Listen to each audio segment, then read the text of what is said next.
भसुर VIP खोला हो, गुर हाथी में अबेर हो खाता। भव तनी हेने आव हो, टिकावा चढ़ाई लेबे द।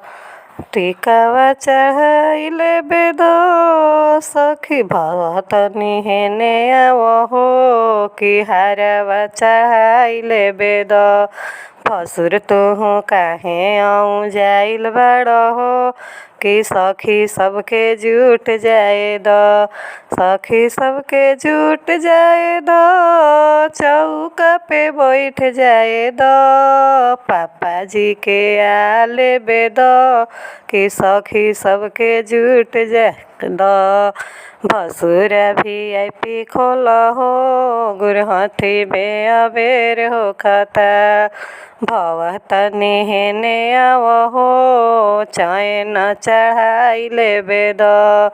भसुर तुहु काहे आऊँ जाइल बड़ हो, कि चाचा जी के आ लेबे द।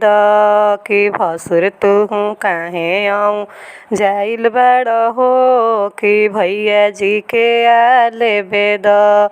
भैया जी के आ लेबे द, कुरुसी पे बैठ जाए द।